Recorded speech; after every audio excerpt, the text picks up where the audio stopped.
Salut Daniel, Salut. enchanté. Enchanté. Ça fait combien de temps que tu bosses avec Gilles Servara?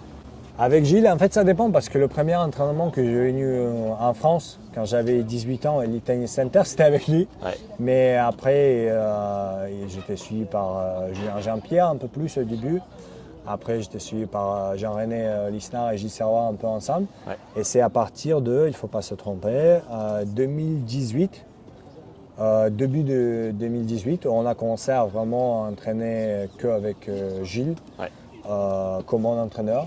Donc, qu'avec lui, ça fait 4 saisons pleines. 4 saisons, ouais, 4 saisons pleines. Moi, ce qui m'intrigue, comme il a monté vraiment une structure autour de toi avec plusieurs experts, on pourra en reparler après, c'est au bout de 4 saisons, qu'est-ce que tu sens qui continue de t'apporter?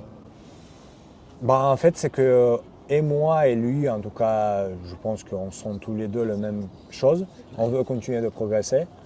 Lui comme mon entraîneur, donc il essaie de toujours chercher qu'est-ce qu'il peut m'apporter Ouais. pour que je sois mieux. Et moi, bah, je cherche en moi et en lui, ok, comment on peut faire mieux. Effectivement, par exemple, 2022 était moins bien que les autres saisons. Bon, trouvé, ouais. on va essayer de faire mieux en 2023 et on a cette motivation qui est toujours là.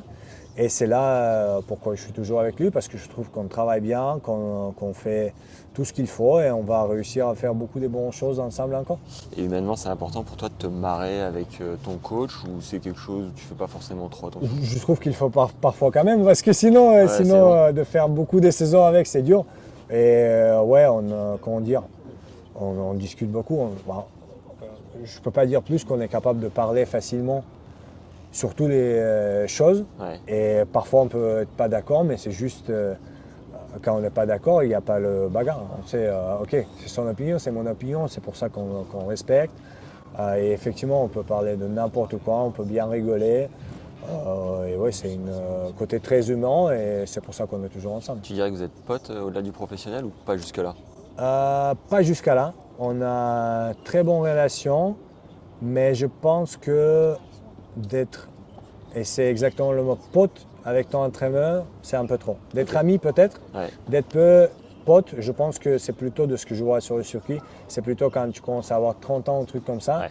Donc tu as besoin plus de relâcher, tu as beaucoup d'expérience et peut-être tu veux faire différemment. C'est là où tu prends effectivement tes potes Ouais. pour t'aider sur les tournois. Mais non, avec Gilles, je pense que je peux dire qu'on est amis, mais il reste mon entraîneur et je reste son joueur. Parfois, tu pètes encore des câbles sur le court. Les moments où ça lui arrive de partir du court, comment tu le ressens? Bah, c'est très rare quand même, parce que je pense que dans notre vie, ça arrivait, je dirais, 4 fois inclus les challengers, Ok. même voire 5 fois. C'est J'oublie. comme tu es devenu très Ouais. médiatique depuis, Ouais. enfin, on a l'impression de plus te voir. Ouais, c'est ça. Et je me souviens très bien tous les fois. Et en fait, ce qui se passe, c'est que pendant, ça dépend. Parfois c'est pas facile, parfois je comprends, parfois c'est même bien. Donc Ok. sur tous les 5 fois, c'était tout le temps différent. Ouais. Et après le match, ce qui se passe, on s'assoit, on parle de ce qui se passait de ma part, pourquoi moi je me comportais comme ça, pourquoi lui, il explique pourquoi il a parti, pour quelles raisons de sa part, et ça peut être des raisons différentes. Et effectivement, parce que c'est le truc qui ne va pas marcher sur chaque match, on dit ok, comment éviter ça la prochaine fois? Ouais. Qu'est-ce que moi je dois faire différent pendant un match qui ne va pas? Qu'est-ce que lui il peut faire différent pendant le match qui ne va pas? Parce qu'effectivement, si le match va bien, ça ne se passe jamais comme ça. Et donc, dernière fois, c'était à Alais. On a discuté le même jour et on a juste dit ok, on va faire mieux la prochaine fois. Et depuis, je trouve que jamais on avait un truc sur le temps. Ok. Quand il se barre, tu te dis pas ok, après ce match, je le vire, quoi. Ah non, parce que je pense que si tu lui dis ça, c'est qu'il y avait des tensions avant. Ouais. Et c'est pour ça qu'il s'est parti. Et nous, ce n'était pas du tout le cas. Ok. Il y avait zéro tension entre nous avant le match qui est parti. C'est juste pendant le match, moi, pour mes raisons, parfois hors tennis, parfois c'est l'énergie de la semaine qui était comme ça. Et je peux effectivement être pas bien sur le terrain, on va dire comme ça, parce que quand je me comporte comme ça veut dire que je ne suis pas bien sur le terrain. Et lui, donc, il n'est pas bien sur le banc, et c'est pour ça qu'il y va. Et en aucun moment, je me dis, ok, c'est fini, quoi. Tu bossais avec une prépa mentale, Francesca Dosé. Est-ce que vous bossez encore ensemble? Non, on a arrêté depuis début de saison 2022. Ok. Cette saison, ouais, j'avais personne, mais comment dire, je pense que je vais commencer à retravailler sur cette partie-là à partir de 2023. D'accord. Qu'est-ce que tu as ressenti en particulier quand tu as été numéro 1 mondial, quand tu as atteint la place de numéro 1 mondial? C'était que des bonnes émotions. Après, où c'est, j'ai envie de dire, plus facile à gagner, à sentir l'heureux quand tu gagnes un grand chelem, parce que bon, tu as gagné le tournoi, Ouais. c'est fait, c'est fini. Les autres tournois derrière, bon, ce tournoi, il est gagné. Quand j'ai devenu numéro 1 mondial, le jour d'après, j'ai perdu contre Rafa. Et donc, après, j'ai pas bien joué à Indian Wells et Miami. Et donc, je suis très content d'être numéro 1 mondial. Je savais que normalement, avec tous les points à défendre les autres, je vais revenir. Ouais. Mais je voulais faire mieux. Et donc, c'est un truc qu'il n'y a personne qui peut me prendre. Pour 16 semaines, j'étais numéro 1 dans le monde. Je vais essayer de revenir. Et ouais, c'est quand j'ai 80 ans, je peux être le grand-père chiant qui est là chaque jour en disant « Ouais, j'étais numéro 1 mondial !» Ouais, donc c'est que des bons souvenirs. Et tu dirais que tu as eu un peu de mal à le digérer du fait que tu ne sois pas resté plus longtemps, ou qu'est-ce qui s'est passé? Honnêtement, pas trop, non, parce que, après, je sais pas. Parce qu'effectivement, il y a des gens qui, avec des reculs, les autres joueurs de tennis, qui disent que c'était dur à eux de le gérer, et c'était plus facile derrière quand ils ont tombé en classement de répartir. Ouais. Moi, pas forcément, parce que je sais comment j'avais fait pour y être. Il faut jouer bien le tournoi de manière 365 jours, c'est là où le classement compte.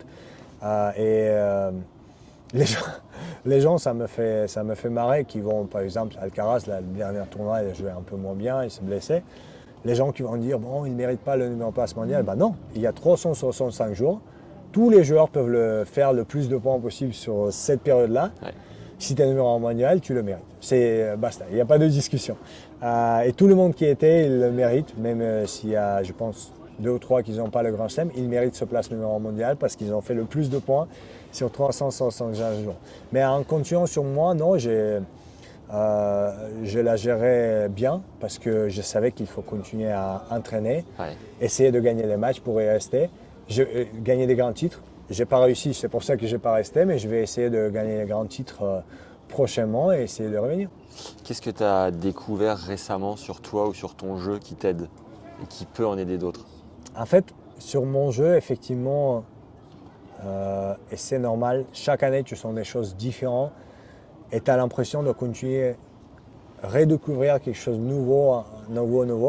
J'ai l'impression que la fin de l'année, je jouais beaucoup mieux que toute l'année, sauf l'Australienne, où j'ai joué très bien.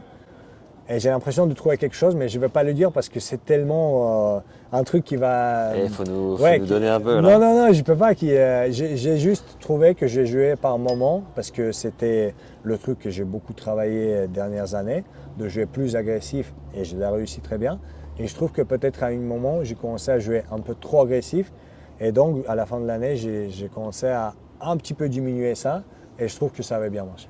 Dernière question, qu'est-ce que tu as appris sur toi du fait d'être papa?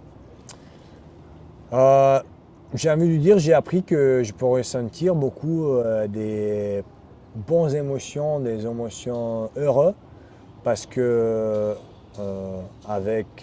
et ça c'est vrai, avec beaucoup de pression qu'il y a autour de tous les sportifs de haut niveau, n'importe quel sport, je pense que ça arrive dans la vie quotidienne, que tu commences à sentir des choses un peu, tu les sens moins en toi. Ça veut dire que tu as moins de sensations. Tu as moins des sensations tactiles, mentales. Je ne peux pas l'expliquer mieux. Et en étant papa, je le découvre avec puissance que peut-être je n'ai jamais eu. Et donc, ouais, j'aime bien ça. Énorme. Tu es plus heureux? Je trouve que je suis beaucoup plus heureux qu'avant. Bon, félicitations en tout cas. Hein. Merci. Bonne saison 2023. Merci. Merci Daniel.